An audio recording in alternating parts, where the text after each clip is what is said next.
చదువుకుంటే సంస్కారం పెరగాలి, కానీ యూపీలో యువతకు కనీసం సోషల్ రెస్పాన్సిబిలిటీ దేవుడెరుగు సోషల్ బిహేవియర్ కూడా తెలియడం లేదు. మొన్నటికి మొన్న కావడి యాత్రలో ఏకంగా పోలీసుల వాహనాన్ని దగ్ధం చేశారు, పోలీసులపై దాడి చేశారు. సీఎం యోగి ఆదిత్యనాథ్ ఎంత కఠినంగా ఉన్నా కూడా కొంతమంది బుద్ధి మాత్రం మారడం లేదు. తాము బీజేపీ కార్యకర్తలమని కూడా కొంతమంది బరితెగిస్తున్నారనే విమర్శలు ప్రతిపక్షాల నుంచి వినిపిస్తున్నాయి. లక్నో గోమతి నగరంలో జూలై 31న భారీ వర్షం కురిసింది. దీంతో రోడ్డుపై భారీగా వర్షపు నీళ్లు నిలిచాయి. ఆ వెంటనే కొంతమంది యువకులు బాధ్యత లేకుండా చిన్నపిల్లల్లా పోకిరీలా ప్రవర్తించారు. ఆఫీసులకు వెళ్లే వారి మీద, కార్లపైన, ఆటోలపైన, చివరకు బైకుల మీద వెళ్లే వారిపైన నీళ్లు పోసి పైశాచిక ఆనందం పొందారు. ఇక ఈ చిల్లరగాళ్లు ఎక్కువ మంది ఉండడంతో ఎవరూ వారిని ఎదిరించి అడ్డుకునే ధైర్యం చేయలేదు. ఇంతలో ఓ వ్యక్తి తన భార్యను కూర్చోబెట్టుకుని వెళుతూ ఉన్నాడు. సరిగ్గా మధ్యలోకి రాగానే ఆ నీచులు చుట్టుముట్టి నీళ్లు పోయడం మొదలుపెట్టారు. తమ సోదరి లాంటి మహిళను కూడా వదిలిపెట్టలేదు సైకోలు. ఆమె మీద కూడా నీళ్లు పోశారు. చివరకు వేగంగా బైక్ ను నడుపుతుంటే వెనుక నుంచి బైక్ ను కిందకి లాగి పడేశారు. దీంతో ఆ జంట కింద పడింది. సదరు మహిళ ఏమీ అనకుండా నిస్సహాయంగా నీళ్లలో నుంచి పైకి లేచింది. ఆ సదరు వ్యక్తి వారిని వారించినా కూడా వినలేదు. ఈ నీచులతో మనం పెట్టుకోవడం దండగనుకున్నారు. ఎందుకంటే అప్పటికే కొంతమంది నీచంగా మాట్లాడటం మొదలు పెట్టారు. ఇంకొంతమంది ఏకంగా ఆ మహిళ ఒంటిని తడిమారు. పరిస్థితి తీవ్రతను గుర్తించిన ఆ మహిళ భర్త బాధగా మళ్లీ బైక్ మీద తన భార్యను కూర్చోబెట్టుకుని వెళ్లిపోయారు. అయితే ఈ ఘటనను ఓ వ్యక్తి దూరం నుంచి వీడియో తీసి సోషల్ మీడియాలో పెట్టాడు. చదువుకున్న యువత దారి తప్పి సైకోల్లా, ఉన్మాదుల్లా బజారుల్లో పని పాట లేకుండా వస్తే ఏం జరుగుతుందో చూడండి అంటూ ఓ పోస్ట్ పెట్టాడు. ఇంకేముంది, దాన్ని వేల మంది షేర్ చేశారు. దేశవ్యాప్తంగా ఆ వీడియో వైరల్ గా మారింది.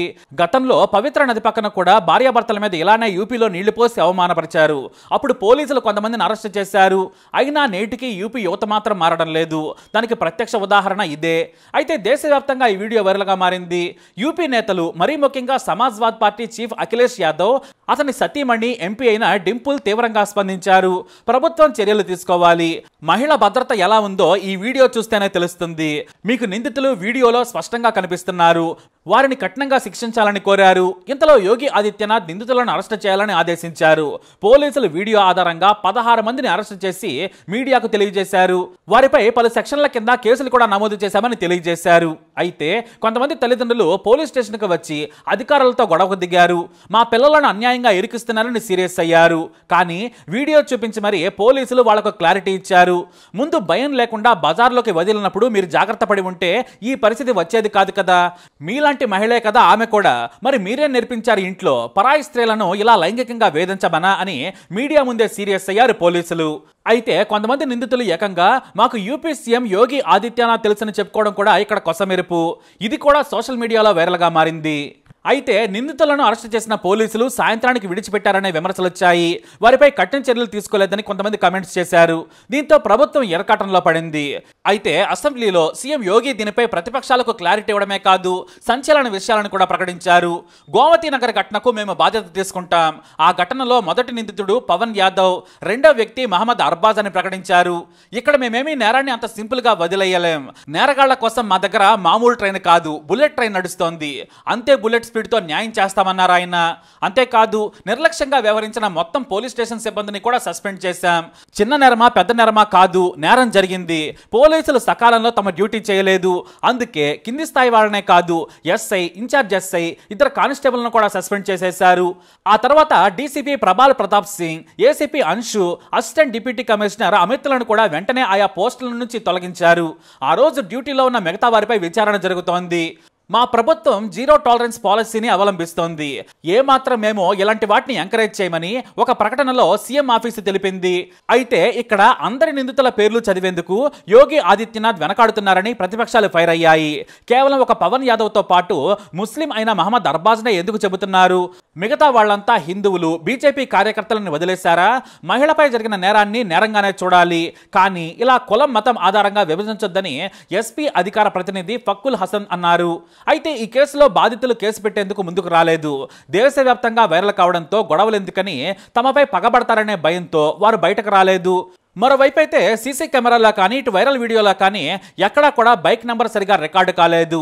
దీంతో స్థానిక ఎస్ఐ ఫిర్యాదు మేరకు కేసు నమోదు చేసి విచారణ చేపట్టారు. ఈ కేసు పెద్ద వివాదంగా మారడంతో డీసీపీ రవీనాథ్ త్యాగి స్వయంగా విచారణ మొదలుపెట్టారు. కొంతమంది తమ వారిని అక్రమంగా ఇరికించారనే వాదనపై ఆయన విభేదించారు. కావాలంటే మీరే వీడియో చూసుకోండి, మీరు కానీ మీ పిల్లలు లేరని కరాఖండిగా చెబితే మేము చూపిస్తాం, సీసీ ఫుటేజ్ ఆధారంగా చర్యలు తీసుకున్నామని చెప్పారు. అయితే సామాజిక కార్యకర్త రూపురేఖ మాత్రం యూపీలో ఇంతే, ముందు ప్రచారం కోసం హడావిడి చేస్తారు, ఆ కేసు వరకే హంగామా చేస్తారు, ఇక్కడ రౌడీలను హీరోలుగా పొగుడుతారు, పోలీసులు ముందు బాగానే పనిచేస్తారు, పొలిటికల్ ప్రెజర్ రాగానే వదిలేస్తారన్నారు ఆమె. అందుకే నిందితులకు అసలు బుద్ధి రావడం లేదని ఫైర్ అయ్యారు ఆమె. ఒకటి మాత్రం వాస్తవం, యూపీలో యువతకు పోలీసులంటే భయం లేదు, దాన్ని మార్చాలి. 2022లో యోగి ఎంత కఠినంగా ఉన్నా కూడా 4.5 లక్షల కేసులు నమోదయ్యాయి. ఇవన్నీ మహిళలపై దాడులకు సంబంధించినవే. 2021లో కూడా 2,30,000 కేసులు నమోదయ్యాయని క్రైమ్ రికార్డ్స్ బ్యూరో చెబుతోంది. మరి ఈ నిందితులు మరోసారి ఇలాంటి నేరం చేయకుండా చూసుకుంటామని పోలీసులు అంటున్నారు.